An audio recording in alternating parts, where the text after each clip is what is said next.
अच्छा, चलिए शुरू करते हैं। जब हम मीथेन जैसे किसी मॉलिक्यूल को देखते हैं तो हम सिर्फ एक केमिकल फॉर्मूला नहीं देख रहे होते। हम असल में एक छोटी सी बिल्डिंग देख रहे हैं जिसकी एक बहुत सटीक 3D बनावट होती है। और ये कोई इत्तेफाक नहीं है, इसे ही मॉलिक्यूलर आर्किटेक्चर कहते हैं। और आज हम इसी के डिज़ाइन ब्लूप्रिंट को समझने वाले हैं।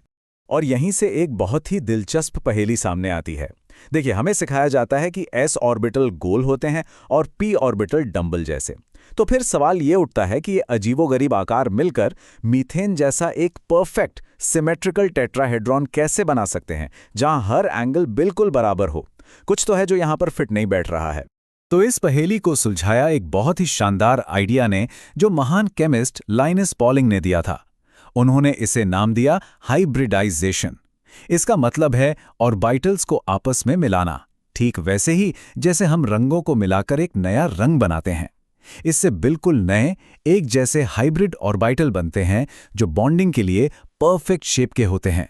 तो इससे पहले कि हम इन हाइब्रिड ऑर्बिटल से कुछ बनाना शुरू करें, हमें खेल के नियम समझने होंगे। पॉलिंग ने ऑर्बिटल को मिक्स करने की इस पूरी प्रक्रिया के लिए कुछ बेसिक सिद्धांत बनाए। और ये नियम ना बहुत सीधे साधे हैं। पहला, ऑर्बिटल्स का संरक्षण। मतलब जितने ऑर्बिटल आप मिलाएंगे उतने ही नए हाइब्रिड ऑर्बिटल आपको मिलेंगे। सिंपल। दूसरा, ये जो नए ऑर्बिटल बनेंगे वो एनर्जी और शेप में बिल्कुल एक जैसे होंगे, जैसे एक ही सांचे से निकले हों। ये बेहतर तरीके से ओवरलैप करते हैं, जिससे बॉन्ड ज़्यादा मजबूत बनते हैं। और हाँ, एक शर्त है, ये मिक्सिंग सिर्फ एटम के सबसे बाहरी शेल, जिसे वैलेंस शेल कहते हैं, में ही हो सकती है। तो असल में ये मिक्सिंग दिखती कैसी है? यहाँ देखिए, एक गोल s ऑर्बिटल और एक डंबल जैसा p ऑर्बिटल मिलाया गया। नतीजा, एक बिल्कुल नया असिमेट्रिक आकार, एक बड़ा सा मेजर लोब और एक छोटा सा माइनर लोब। ये जो बड़ा वाला हिस्सा है ना, वो एक ही दिशा में पूरा फोकस होता है, जो इसे दूसरे एटम के साथ ओवरलैप करने और एक कमाल का मजबूत बॉन्ड बनाने के लिए एकदम परफेक्ट बनाता है। तो अब इन नियमों के साथ हम 3 बेसिक मॉलिक्यूलर डिज़ाइन बना सकते हैं जो ज़्यादातर मॉलिक्यूल्स के आकार को तय करते हैं। ये हैं sp, sp2 और sp3 हाइब्रिडाइजेशन। इन सभी आकृतियों के पीछे एक बहुत ही सरल सा लॉजिक है। इलेक्ट्रॉन एक दूसरे को पसंद नहीं करते। सोचिए, सब पर नेगेटिव चार्ज है, तो जाहिर है वो एक दूसरे से जितना हो सके दूर भागेंगे। और बस यही छोटी सी बात इन मास्टर डिज़ाइंस को आकार देती है। 2 ऑर्बिटल हुए तो सीधी लाइन बना लेंगे, 3 हुए तो एक ट्रायंगल, और 4 हुए तो एक 3D टेट्राहेड्रॉन। चलिए, सबसे सिंपल वाले से शुरू करते हैं, sp हाइब्रिडाइजेशन। जैसा कि नाम से ही पता चल रहा है, हम एक s और एक p ऑर्बिटल मिलाते हैं। इससे हमें 2 नए sp हाइब्रिड ऑर्बिटल मिलते हैं, जिनमें 50% s करेक्टर होता है। मतलब उसमें s ऑर्बिटल का गोलाकार गुण भी थोड़ा आ जाता है। एक दूसरे से ज़्यादा दूरी बनाए रखने के लिए ये दोनों ऑर्बिटल 180 डिग्री पर एक दूसरे से दूर चले जाते हैं, जिससे एक सीधी रेखा बनती है। BeCl2 इसका एक क्लासिक उदाहरण है। अब एक और p ऑर्बिटल को इस मिक्स में डालते हैं। sp2 हाइब्रिडाइजेशन में एक s और 2 p ऑर्बिटल मिलकर 3 एक जैसे sp2 हाइब्रिड ऑर्बिटल बनाते हैं। तो ये तीनों क्या करेंगे? एक दूसरे से ज़्यादा दूर रहने के लिए एक फ्लैट ट्रायंगल, एक समतल त्रिभुज बना लेंगे, जिसके कोनों के बीच 120 डिग्री का एंगल होता है।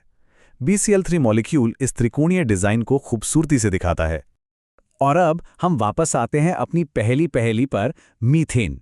यहाँ कार्बन का एक s ऑर्बिटल और उसके तीनों p ऑर्बिटल मिलकर 4 एक जैसे sp3 हाइब्रिड ऑर्बिटल बनाते हैं।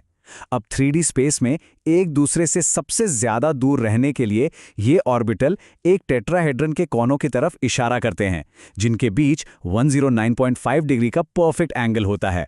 और बस हाइब्रिडाइजेशन ने मीथेन के परफेक्ट शेप की गुत्थी सुलझा दी। अच्छा, अब तक हमने जो भी उदाहरण देखे वे एकदम परफेक्ट थे। लेकिन क्या होता है जब कुछ इलेक्ट्रॉन जोड़े बनाने में हिस्सा ही नहीं लेते?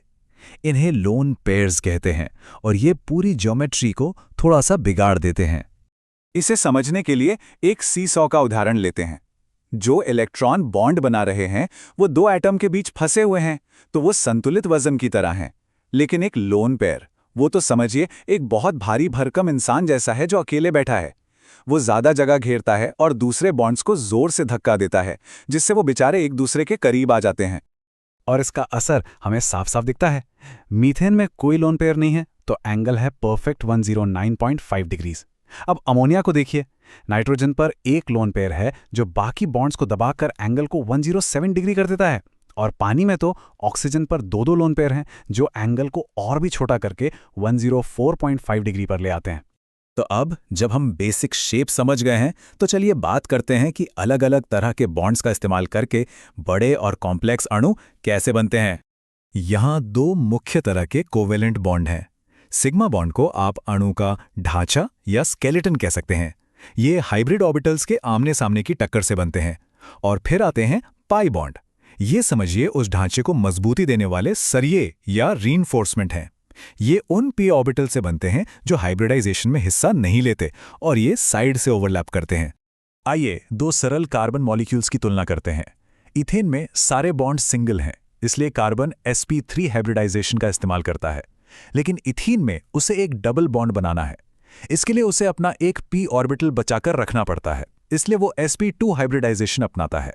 वो पहले एक सिग्मा ढांचा बनाता है और फिर उस बचे हुए p ऑर्बिटल से एक एक्स्ट्रा पाई बॉन्ड बना लेता है। तो ये डबल बॉन्ड बनता कैसे है, चलिए स्टेप बाय स्टेप देखते हैं।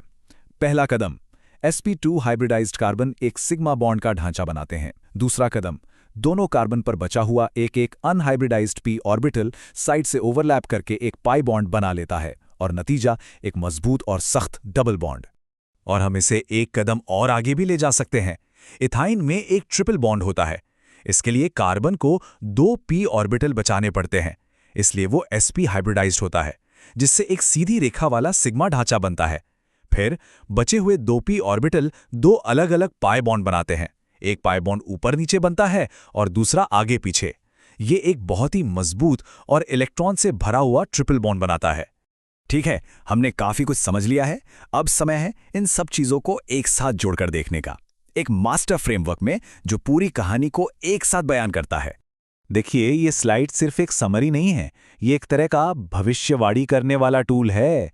अगर आपको पता है कि एक एटम कितने दूसरे एटम से जुड़ा है, तो आप इस चार्ट का इस्तेमाल करके उसकी हाइब्रिडाइजेशन, उसके बॉन्ड एंगल और उसकी पूरी 3D बनावट का अंदाजा लगा सकते हैं। ये आणविक वास्तुकला की पूरी कहानी एक ही तस्वीर में है। और ये सबसे ज़रूरी बात है जिसे याद रखना है, किसी भी अणु का जो बेसिक आकार है, उसकी ज्योमेट्री, वो हमेशा सिग्मा बॉन्ड का ढांचा तय करता है।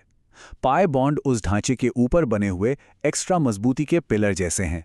वो बॉन्ड को छोटा और मजबूत तो बनाते हैं, लेकिन वो बेसिक एंगल्स को नहीं बदलते। तो ये सारी बातें हमें एक बहुत बड़े सवाल पे लाके खड़ा करती हैं। जब हम अणुओं के ये डिज़ाइन ब्लूप्रिंट समझ चुके हैं, तो हम क्या क्या बना सकते हैं? इसकी कोई सीमा नहीं है। यह सिर्फ केमिस्ट्री नहीं है, ये भविष्य की दवाएं, नए मटेरियल्स और नैनो टेक्नोलॉजी की बुनियाद है, जो हमें मॉलिक्यूलर लेवल पर दुनिया को डिज़ाइन करने की ताकत देती है।